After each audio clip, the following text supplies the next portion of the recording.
Abran sus Biblias en Isaías capítulo 9.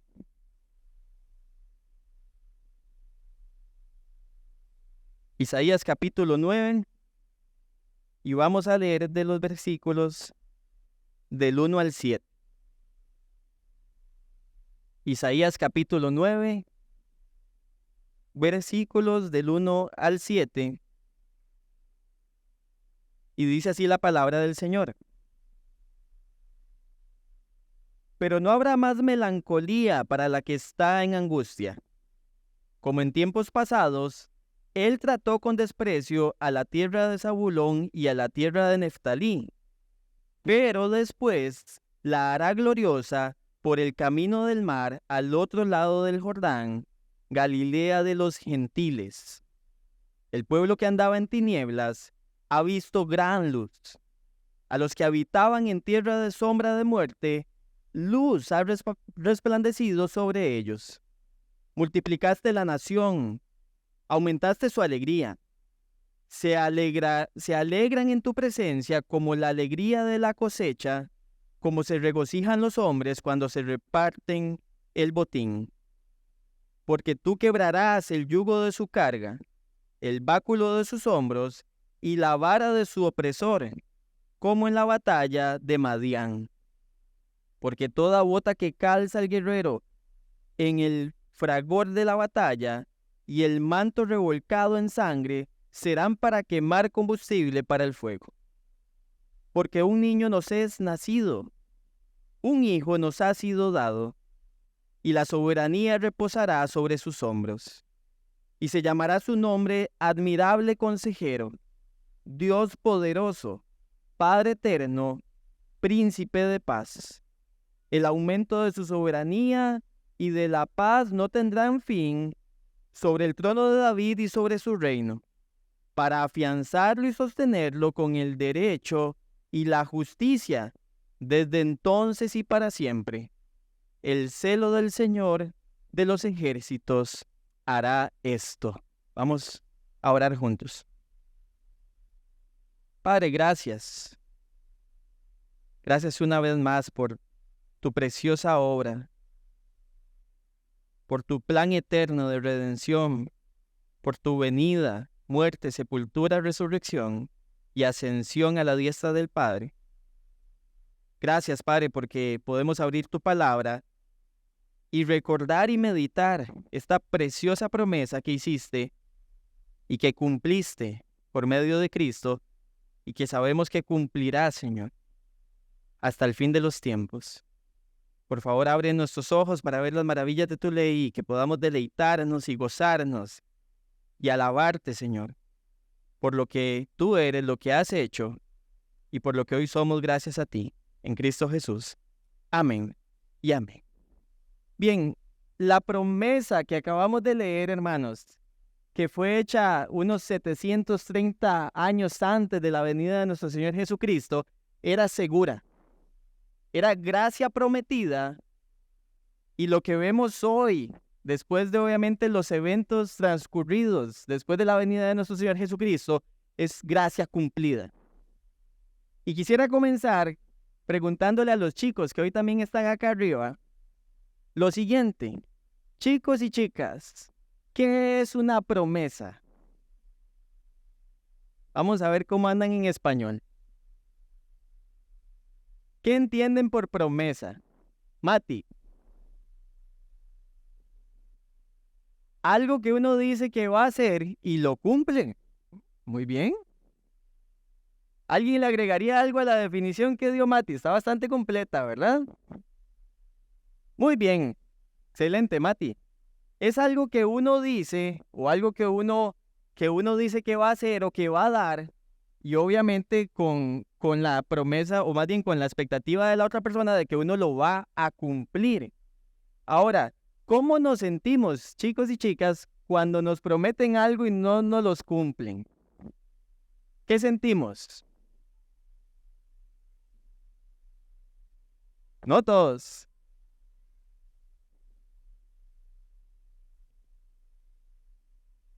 Enojo. ¿Te enoja que no te cumplan las promesas? Muy bien. Tristeza. Nos ponemos tristes porque no nos dan lo que nos prometieron. Alguien por aquí, un niño más grande, dijo decepción. Nos sentimos decepcionados. Sentimos que nos mintieron en la cara. Y acto seguido, ¿qué es lo que pasa? La persona que hizo la promesa se vuelve digna de no confianza. Difícilmente volvemos a depositar, ¿verdad?, esperanza en que lo que la persona diga lo vaya a hacer. Hay pérdida de confianza. Eso no quiere decir que no se puede reconstruir, pero hay pérdida de confianza, ¿cierto? Bueno, la promesa que Dios hizo por medio del profeta Isaías al reino del sur era una promesa segura. Dios no pone en riesgo su honor, su gloria y su fama. Lo que Dios siempre ha dicho, Él lo ha cumplido. No hay un momento de la historia que volvamos a ver donde Dios no haya hablado y acto seguido ver cómo Él ha hecho eso. Y hoy podemos tener certeza que las cosas que aún no vemos cumplidas, prometidas en la Escritura, Dios las va a cumplir. Porque es un Dios que es fiel a su palabra y literalmente cumple lo que promete. Hoy lo que vemos necesario, hermanos, es alabar al Señor por sus promesas. Hoy vemos necesario alabar al Señor por esa fidelidad a su palabra. Y literalmente lo que vamos a hacer en este ratito es animarnos a meditar en quizá la más grande promesa que podemos ver en la Escritura, hecha una humanidad que estaba totalmente muerta en delitos y pecados, necesitada de redención. No hay promesa más grande para nosotros que lo que vemos en el texto de Isaías. Y una promesa que está cumplida. Por eso el título de la enseñanza es Navidad es, entendiendo Navidad como el nacimiento de Cristo, una promesa cumplida. Déjenme darles un poquito de contexto de lo que ha pasado en Isaías en los primeros 8 capítulos. Isaías es enviado por el Señor a hablar a una nación que literalmente había abandonado a su Dios.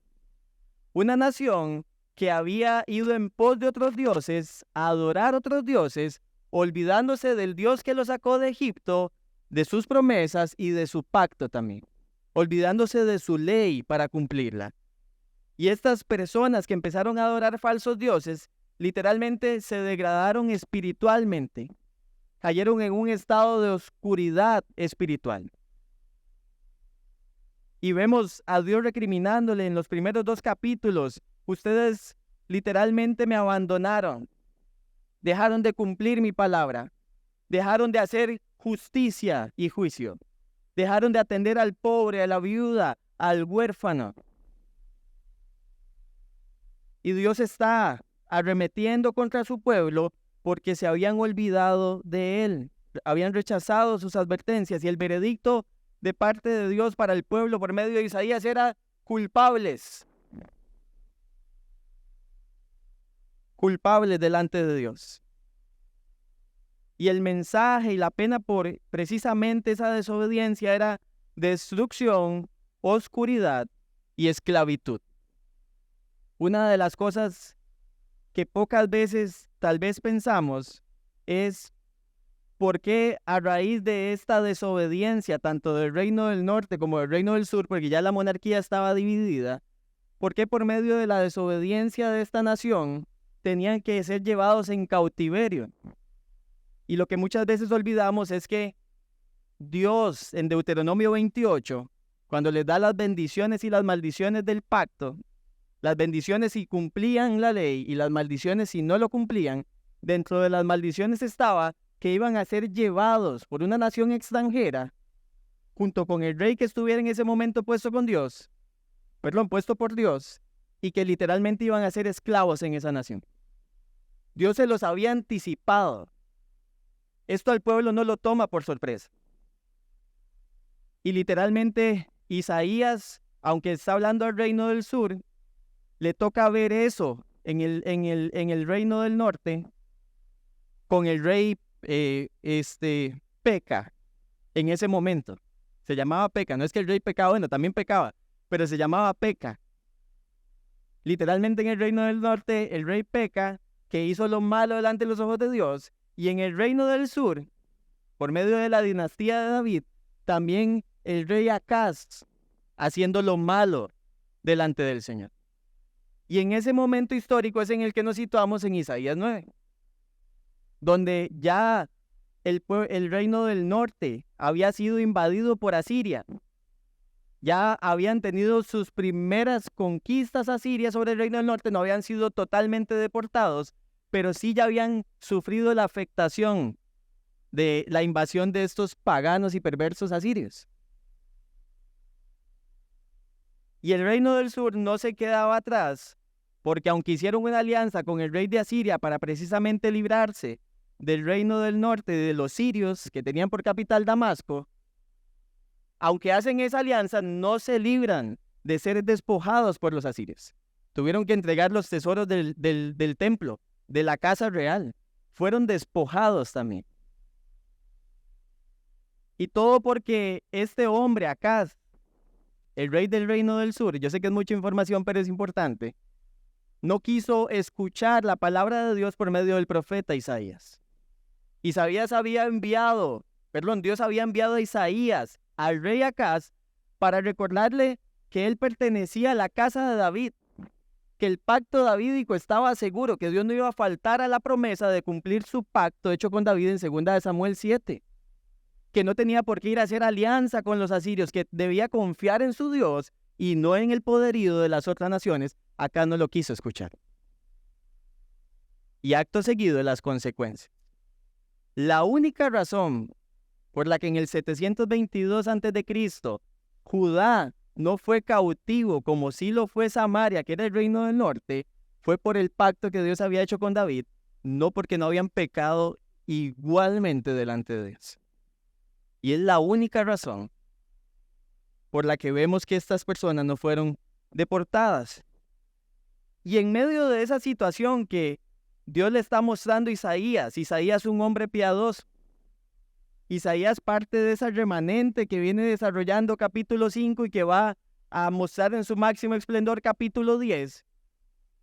Dios lo que le está diciendo al remanente de Israel es: tranquilos, esto va a pasar, es inevitable, es su desobediencia, pero yo voy a hacer algo y lo voy a cumplir.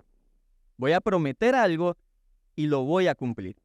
Y ese es el contexto en el que estamos acá en capítulo 9, donde Dios hace una promesa a un pueblo que está esperando literalmente ser atacado y ser realmente dominado, y Dios hablando que va a hacer algo distinto. Por eso, en primer lugar, lo que vemos es que resplandeció la luz en medio de oscuridad, trayendo gran alegría. Vea conmigo los versículos 1 al 3 nuevamente. Dice: pero no habrá más melancolía para la que estaba en angustia. Como en tiempos pasados, él trató con desprecio a la tierra de Zabulón y a la tierra de Neftalí, pero después la hará gloriosa por el camino del mar al otro lado del Jordán, Galilea de los gentiles. El pueblo que andaba en tinieblas ha visto gran luz. A los que habitaban en tierra de sombra de muerte, luz ha resplandecido sobre ellos. Multiplicaste la nación, aumentaste su alegría. Se alegran en tu presencia como la alegría de la cosecha. Cómo se regocijan los hombres cuando se reparten el botín. Entonces, vemos que Dios empieza a mostrarle al profeta la oscuridad, dice Reina Valera.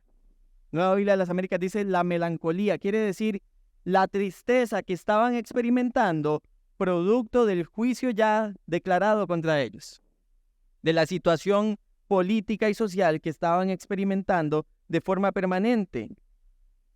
Y lo que le dice Dios a este pueblo que estaba en medio de esa situación es: tranquilos, esa tristeza no va a durar para siempre. Y acto seguido, lo que vemos es que el reino del norte, que es a lo que se refiere con Neftalí y con Zabulón, si había sido humillado, que lo que quiere decir en el texto es tratado con desprecio por medio del reino de Asiria, eso no sería para siempre. Eso no permanecería de esa forma. Es importante entender un poco la geografía de Zabulón y Neftalí para entender por qué por qué Dios está diciendo por Isaías lo que está diciendo. Zabulón y Neftalí, dos tribus, estaban situadas hacia el occidente del mar de Galilea. Imagínense que aquí está el mar de Galilea, aquí está Zabulón y como por aquí está Neftalí. O al revés, ya me confundí. Neftalí y Zabulón aquí abajo, gracias. Que dicho que estamos conectados. Y literalmente estos pueblos, si ustedes ven, están en medio del mar de Galilea y el mar Mediterráneo. Estas tribus fueron las primeras tribus que fueron conquistadas por el rey de Asiria cuando atacaron el reino del norte. ¿Cómo lo sabemos? Bueno, por Segundo de Reyes 15:29. Vamos a Segundo de Reyes para que ustedes puedan ver que esto es historia y esto fue lo que pasó. Tal como se había predicho, así pasó. Segundo de Reyes, capítulo 15. Para los que les gusta la historia, después en casa pueden leer del capítulo 15 en adelante para ver lo que pasó con estos reyes que están implicados en estos capítulos de Isaías. 15:29 dice, y en cuanto fue rey,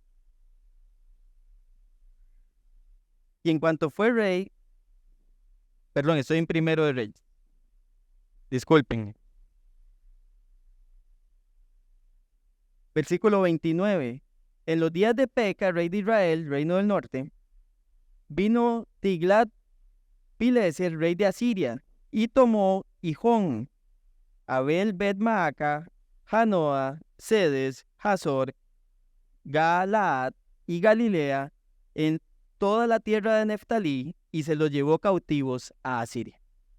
Vea que incluso está implicado ya Galilea, que el texto nos lo va a mencionar después. Entonces el reino del norte empieza a ser conquistado por Asiria, y esta tierra que está siendo conquistada literalmente, dice Isaías, fue tratada con desprecio. Fueron realmente abatidos estas personas que vivían en el reino del norte. Pero, vean el famoso pero. Después la hará gloriosa por el camino del mar al otro lado del Jordán, y dice Galilea de los gentiles.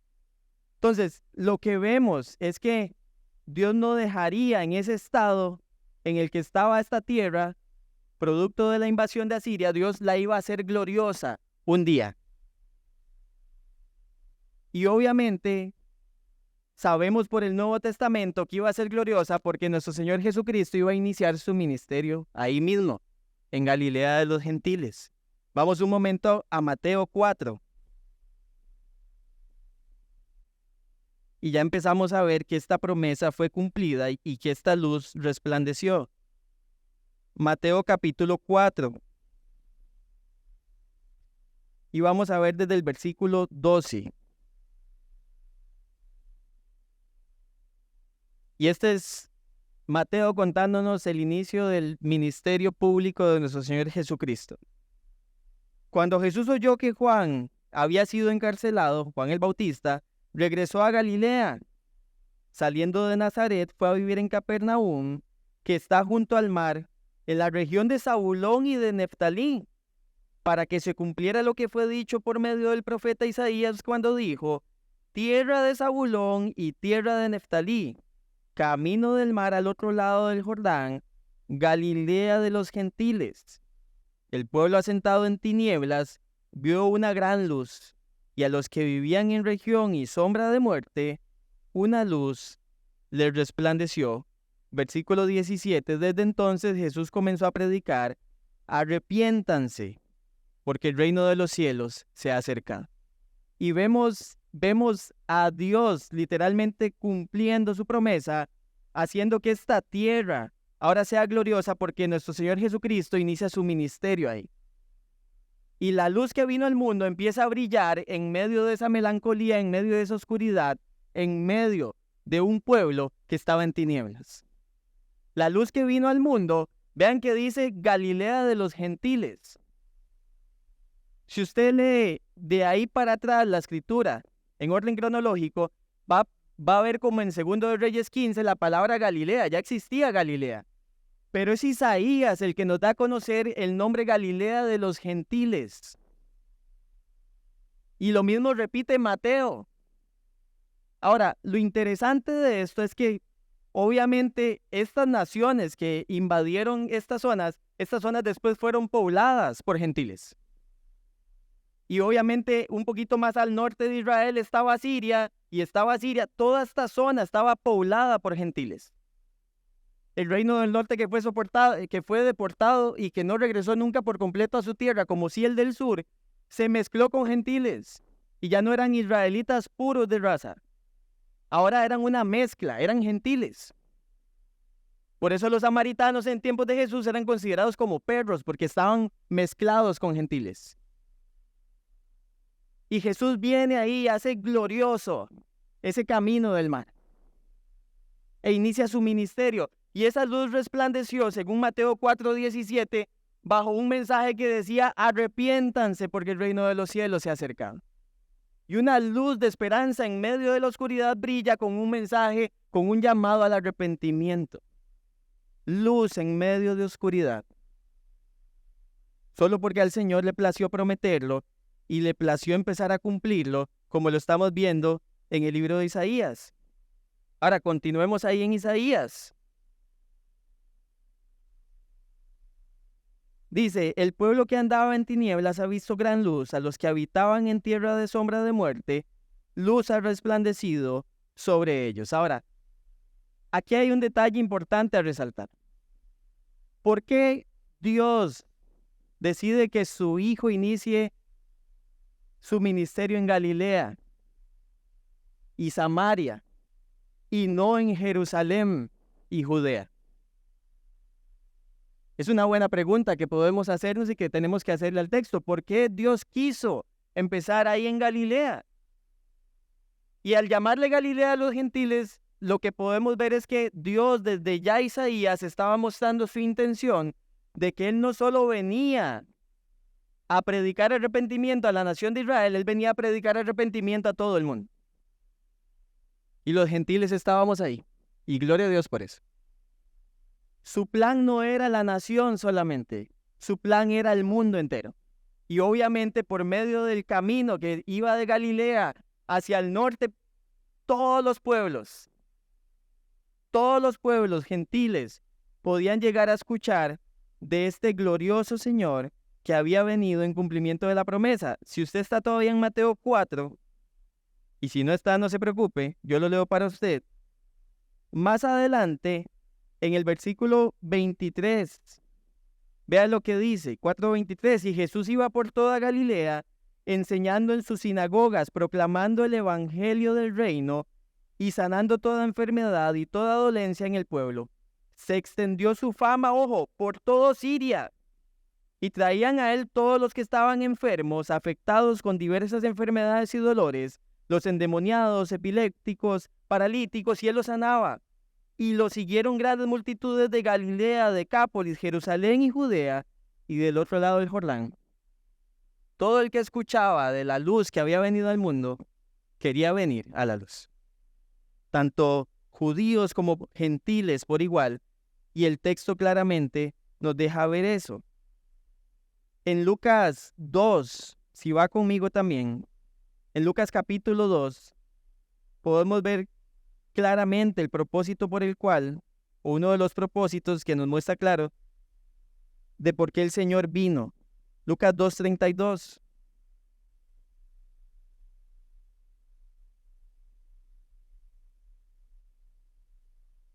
Dice: luz de revelación a los gentiles y gloria de tu pueblo Israel. Y una vez más aparece ahí la palabra gentiles. Luz de revelación a gentiles, gloria de tu pueblo Israel. Y vemos a este Señor mostrándonos su plan de redención para toda la humanidad que iba a poner su fe en Él. Porque obviamente sabemos que si había un remanente, era un remanente que estaba poniendo arrepentimiento y fe en la promesa, y no quiere decir que todo el mundo iba a ser salvo, sino obviamente los que creían y ponían su fe en el Señor. Y por eso es que decimos que no es coincidencia que la luz viniera a Galilea. Interesante que Jesús pasó la mayoría de su ministerio en Galilea. Pasó gran parte de su niñez y adolescencia y mucho de su adultez en esta tierra, mostrando su luz. Y no solo a Israel, sino también a las naciones, dándoles esperanza. Versículo 3. Bueno, versículo 3, ya vimos cómo resplandece la luz. La semana pasada hablamos de la luz, no voy a ahondar en esto. Pero básicamente nada más recordar Juan 8:12. Yo soy la luz del mundo, el que a mí viene no andará en tinieblas. Y este mismo Jesús es la luz que nos está mostrando Isaías. En el versículo 3, cuando dice que multiplicaste la nación y que aumentaste su alegría, lo que estamos viendo es literalmente el triunfo de la gracia, como dice en Hebreos 2:10, haciendo que muchos hijos vengan ¿a qué? A la gloria. El pueblo era aumentado y obviamente cuando hablamos pueblo, recuerden que estamos en el contexto del remanente, porque así es como lo muestra Isaías. Y este pueblo iba aumentando, ¿por qué? Porque lo que vemos en Hebreos, capítulo 2, versículo 10, es que era para garantizar que llevar muchos hijos a la gloria. Eso es lo que hizo el Mesías, eso es lo que hizo Jesús cuando se encarnó. Y lo que hizo fue aumentar el pueblo. Y también dice, se alegrarán en tu presencia. Interesante porque la razón por la que estas personas que han venido de la luz están gozosas es porque ahora se pueden alegrar en la presencia de Dios. No era una alegría por cualquier motivo, es porque se podían alegrar en la presencia de Dios. Y lo que hace recordar esto también es que 2 capítulos antes, en el capítulo 7, versículo 14 del mismo Isaías, había sido prometido ¿quién? Que iban a ser ¿quién? Emmanuel, Dios con nosotros. Dios habitando en medio de su pueblo. Y este pueblo pudiendo disfrutar de su presencia y pudiendo ¿qué? Disfrutar y más bien experimentar ese gozo, esa alegría de la que está hablando el texto. Y hace una comparación, dice como se regocijan los hombres, dice como con la alegría de la cosecha. Nosotros tal vez no tenemos un contexto agropecuario, pero imagínense a estos agricultores viendo la cosecha, ¿verdad? Y ojalá una cosecha abundante. ¿Cómo creen que se podían sentir? Obviamente súper gozosos. Imagínense también la segunda comparación que hace es un grupo de hombres habiendo conquistado, repartiéndose el botín de guerra. Después de haber obtenido victoria, después de haber obtenido grandes ganancias por medio de la victoria, se sentían realmente gozosos. Y Dios, por medio del profeta, le hace una comparación al pueblo de que un gozo que podían experimentar por cosas terrenales, lo iban a experimentar aún mayor por la realidad celestial de lo que Dios estaba por hacer. Y es precioso notar ese detalle. Y a partir del versículo 4, lo que el texto nos va a dar es al menos 3 razones por la que esa luz que resplandeció en la oscuridad trajo gran alegría. La primera razón es por la liberación recibida, versículo 4. Porque tú quebrarás el yugo de su carga, el báculo de sus hombros y la vara de su opresor, como en la batalla de Madián. Y lo que ahora lo que les dice el profeta es, hey, ustedes van a ver esa luz que va a resplandecer en la oscuridad y se van a alegrar grandemente porque van a ¿qué? A recibir victoria. Van a ver cómo literalmente hay una liberación que van a recibir. Y obviamente el texto lo que nos está hablando es de la conquista de ¿qué? De enemigos. La carga pesada, quizás los golpes, o quizás la misma tiranía que iba a producir en ese momento Asiria y años más tarde para el sur Babilonia, un día iba a ser quitada. Tal vez no geopolíticamente hablando, porque había una realidad mayor que solo la realidad física, aunque también sabemos que hay un cumplimiento en eso, pero había un deseo de Dios ¿de qué? De traer libertad de una opresión mayor que sabemos de un enemigo mayor que conocemos y que un día el Señor, por supuesto, iba a vencer en la cruz. Ahora, antes de entrar en ese detalle del enemigo, vean que también hace aquí una comparación, dice, como en la batalla de Madián. Y eso pueden anotarlo como referencia a Jueces 6 y 7. Y tenemos a Gedeón siendo llamado por Dios para ir a librar una batalla contra los madianitas que tenían oprimidos al pueblo de Israel en la época de los jueces. Ahora, el cuento largo corto es el siguiente. Dios termina mandando a Gedeón solo con 300 hombres a combatir a los madianitas, que eran miles de miles. Y lo que pasa es que Dios derrota a los madianitas literalmente sin que Gedeón y ninguno de los 300 tenga que tocar ni media arma. Ellos se volvieron contra sí mismos y se empezaron a matar unos a otros. ¿De quién fue la victoria?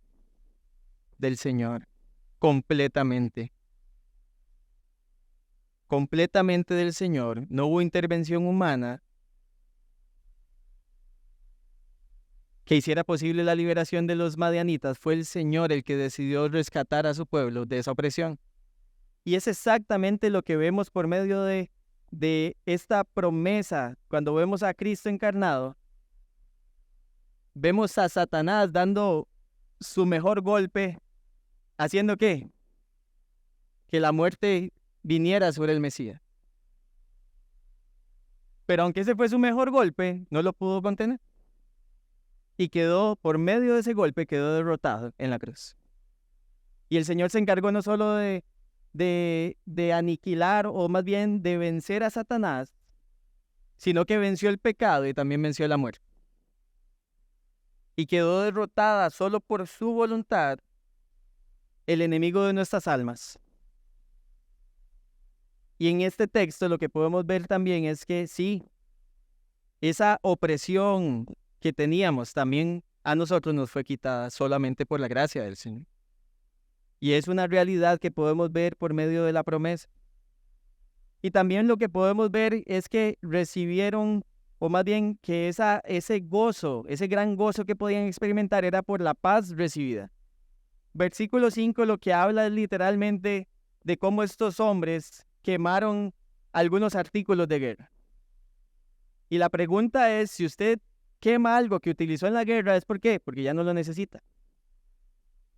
Porque la paz ya estaba resuelta. Si hubo victoria y si literalmente recibimos liberación, ¿qué recibimos también? La paz. Y lo que vemos es que nuestro Señor cumple esta promesa trayendo no solamente liberación, sino también trayendo paz.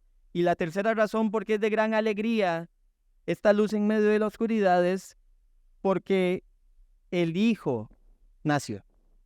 Y eso está en el versículo 6. Vean que dice, porque un niño nos es nacido, un hijo nos ha sido dado, y la soberanía reposará sobre sus hombros, y se llamará su nombre admirable consejero, Dios poderoso, Padre eterno, príncipe de paz. Y el gran gozo que experimentamos el día de hoy, un día como hoy que recordamos esta promesa, es que el Salvador nació. Vean que es interesante, si ustedes lo leen en Reina Valera, el profeta está hablando como si fuera algo que ya había pasado, porque un niño nos es nacido. No dice un niño nos va a nacer. Hijo nos es dado. Está hablando en tiempo perfecto. Algo que como si ya se hubiese realizado. Porque era la fe tal de Isaías y era la promesa tan segura que el Señor estaba dando que podía afirmarlo como un hecho ya realidad. Era como decirle al pueblo, hey, tengan por certeza que esto se cumple. No pierdan de vista que yo lo voy a hacer porque yo mismo lo estoy diciendo y yo lo haré. Y lo que nos describe por medio del nacimiento de este niño, que sabemos que es obviamente nuestro Señor Jesucristo, es un poco la naturaleza de este niño. Y con solo leer los atributos que se le adhieren a él, vemos que no es una persona humana normal. Vemos que es una persona divina humana. Vemos que el niño que se iba a encarnar no podía ser cualquier ser humano. Tenía que ser Dios. no podía ser otro por las características que vemos. Vean que dice admirable consejero. Cuando hablamos de admirable, en el original vemos que es alguien que tiene la capacidad de hacer cosas sobrenaturales. Y leímos ahora en Mateo 4 que Jesús vino a hacer ¿qué? Señales y prodigios, cosas sobrenaturales, admirables para el pueblo. Y cuando dice consejero, se refiere a una sabiduría que no es de este mundo, que podía ser adquirida por los seres humanos por medio de la enseñanza de aquel que es el único y supremo maestro por siempre, nuestro Señor Jesucristo. Y son realidades que podemos ver que se fueron desarrollando en el ministerio público de Jesús. Dice Dios poderoso. Ahora, cuando hablamos de un Dios poderoso, si pensamos solo en la encarnación, en un ser humano común, no hace mucho sentido tampoco. Vean que se le da un atributo divino, literalmente es Dios, y dice que es poderoso, que es un Dios fuerte, que literalmente puede hacer lo que Él quiere. Ese poderoso era el adjetivo que se le daba a los grandes guerreros de antaño. Personas que eran fuertes en batalla, que podían literalmente conquistar y liberar pueblos enteros, como nuestro Señor lo hizo. Tenía que ver con poder militar. Y nuestro Salvador, por supuesto que es un guerrero omnipotente. Y sabemos por Apocalipsis 19 que un día Él va a volver a terminar de derrotar a sus enemigos. ¿Con qué? Con la espada de su boca. Y podemos tener certeza de eso. No podemos ni dudarlo, porque eso, aunque tuvo un cumplimiento, Él vino y en la cruz derrotó al enemigo, derrotó la muerte, derrotó el pecado. Todavía lo vamos a ver venir en gloria y terminar de públicamente derrotar a sus enemigos. Y gloria a Dios, porque podemos confiar en esa promesa. Lo tercero que dice es que es Padre eterno. Y esto como que decimos, ¿cómo Padre? Pero si es el Hijo. ¿Pero qué pasa aquí? Como que nos cuesta entender por qué se le atribuye la característica de Padre al Hijo nacido, porque obviamente tenemos como concepción que esa es la primera persona de la Trinidad, que es Dios Padre. Pero si ustedes leen los evangelios de corrido, van a ver que muchas veces nuestro Señor Jesucristo adoptó una especie de paternidad con sus discípulos. Y les decía, hijo, hijo, hijo mío, a sus discípulos. A las personas a las que favoreció con su poder. Y obviamente lo que está diciendo el texto no es que Jesús iba a sustituir, ¿verdad?, el rol de Dios Padre. Lo que está dándole es un atributo de paternidad y eternidad, porque obviamente Él es un ser supremo, Él es Dios, es la segunda persona de la Trinidad, y podemos obviamente entender que como un padre ama a sus hijos y como un padre cuida a sus hijos, Él iba a venir a hacer eso por su pueblo, y lo iba a venir a rescatar y lo iba a venir a liberar. Y lo último que dice es príncipe de paz. Y esta era la palabra príncipe que se le designaba a los altos funcionarios. Era un príncipe. Ahora, si pensamos en los príncipes como los altos funcionarios de esta época y aún de la nuestra, ¿cuál príncipe ha logrado traer paz a su pueblo? Ninguno. Imperfectamente, tal vez, por un pequeño periodo de tiempo. Pero ninguno de los reyes que busca literalmente, por medio de las armas, subyugar a otros, nunca logra la paz, ni con su pueblo ni con los demás. Y era necesario que este señor, obviamente, viniera como gobernante. ¿Para qué? Para traer la paz. Y aunque en su primera venida no vino como gobernante con mano de hierro, sí le dijo a sus discípulos, mi paz les dejo, mi paz les doy, no como el mundo la da. No se turbe su corazón, ni tengan miedo. Es un Dios que trajo paz, pero que cuando vuelva por segunda vez podemos tener certeza que va a establecer la paz y nada ni nadie se va a poder rebelar ante Él. Porque es el príncipe de paz, que no solamente ha hecho paz para con Dios en relación con los que somos sus hijos, sino que un día literalmente va a establecer la paz para con todo el mundo, porque Él se va a sentar en su trono y va a gobernar con justicia.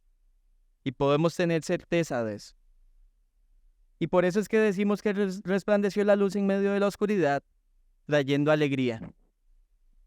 Hermanos, hoy nosotros al meditar en esta realidad, nuestro corazón tiene que llenarse de gran gozo al recordar que la luz brilló en medio de nuestra oscuridad. No hay nadie sentado en este salón, ni yo que estoy aquí de pie, que pueda decir que pudo encender la luz por sí mismo y ver. Todos estábamos en oscuridad, literalmente, y a todos nos resplandeció la luz del Evangelio, que hizo posible nuestra libertad, que hizo posible nuestra paz por medio de este Hijo que nació, un ser humano divino que decidió encarnarse y que decidió hacer su obra para que nosotros fuésemos salvos, y tenemos que decir gloria a Dios por eso. Esto es una realidad para meditar a diario, hermanos. Esta no es la realidad que recordamos una fecha como hoy y se esfuma el resto del año. Porque como decía la semana pasada, cuando dejamos de meditar en la obra de Cristo y dejamos de meditar en cómo Él fue el que hizo posible estas cosas en nosotros, rápidamente empezamos a vivir para nuestros propios propósitos, rápidamente nos olvidamos de que somos dependientes del Señor, de que fuimos rescatados y terminamos totalmente haciendo algo distinto para lo que fuimos creados. Y necesitamos una y otra vez meditar en esto. Ahora, decimos resplandeció la luz en medio de la oscuridad trayendo gran alegría. El segundo punto, que es más corto, dice, pues Él reinará por siempre con justicia. Versículo 7. El aumento de su soberanía y de la paz no tendrá fin sobre el trono de David y sobre su reino, para afianzarlo y sostenerlo con el derecho y la justicia desde entonces y para siempre. Vean que el texto dice el aumento de su soberanía, de su dominio, de su poder, dice, y de la paz que va a establecer, no va a tener fin. Este rey, este señor, va a ser rey para siempre. Y vea qué interesante, porque dice sobre el trono de David y sobre su reino. Y vuelvo y repito lo que dije en la contextualización del texto. Este señor tenía que venir sí o sí de la descendencia de David. No podía venir del reino del norte, que no era la dinastía davídica, tenía que venir del reino del sur y tenía que sentarse un día en el trono de su padre David, así como estos reyes imperfectos que estamos viendo, como Acaz, que también era descendiente de David, se sentaron un día en el trono. Pero la diferencia es que estos reyes, que a pesar de lo piadosos que pudieron ser como Ezequías, que estuvo después de Acaz, y que logró hacer buenas reformas para el pueblo, y botar los altares, y momentáneamente restaurar la adoración, no lo pudieron establecer perfectamente. Tiene que venir uno que logre establecerlo para siempre. Y que nada ni nadie, ni en el cielo, ni en la tierra, ni debajo de ellos, puedan mover esa realidad o puedan cambiar esa realidad. Tiene que ser descendiente de David. ¿Por qué? Porque pueden anotarlo como referencia, segundo de Samuel 7, del 12 al 16. Dios le prometió a David, hizo un pacto con David, de que un descendiente de él siempre se iba a sentar en el trono, se iba a sentar en el trono para siempre. Y lo vimos comenzar con su hijo Salomón y lo vemos terminar con Jesucristo para siempre. Por siempre y para siempre. Si ustedes leen la genealogía de Mateo 1, dice Jesús que hijo de David. Tenía que venir del linaje de David, de la descendencia de David. Vea lo que dice Hebreos 1, 8, 9. Tu trono, oh Dios, es por los siglos de los siglos, y cetro de equidad es el cetro de tu reino. Has amado la justicia y aborrecido la iniquidad. Hablando de nuestro Señor Jesucristo. Este rey va a ser un rey justo. Vean que el texto dice, para afianzarlo y sostenerlo con el derecho y la justicia. No tenemos en este mundo y no podemos encontrar en este mundo un gobernante justo. Pueden haber gobernantes no tan malos, pero alguien que sea completamente justo y que pueda sostener la justicia y el derecho, todas las naciones están sumidas en desesperanza por eso. Pero al reino al que usted y yo pertenecemos, porque hemos puesto nuestra fe en Jesucristo, no. Este reino va a ser gobernado por un Dios cuyo carácter es justicia. Y como su carácter es justicia, Él puede mantener justicia en medio de su reino. Y sabemos que lo va a hacer, porque Él va a volver y va a reinar por siempre. Y la realidad de este punto aplicándolo es que sí, hoy sabemos que Jesús es Rey en nuestro corazón, amén. Él reina sobre nosotros. Pero la realidad de su reino, que vean que lo describe como un reino físico. La realidad de ese reino un día se va a establecer en esta tierra y no va a tener fin.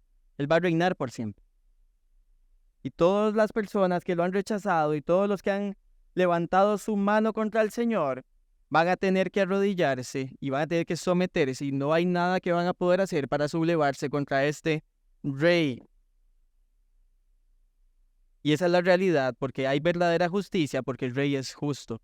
Y en último lugar, ya vimos que resplandeció la luz en medio de la oscuridad y que eso trajo gran alegría, porque sabemos que este Rey va a reinar eternamente, por siempre con justicia, y podemos saber que la promesa es segura por el celo de Jehová. Vean que termina el versículo 7 diciendo, el celo del Señor de los ejércitos hará esto.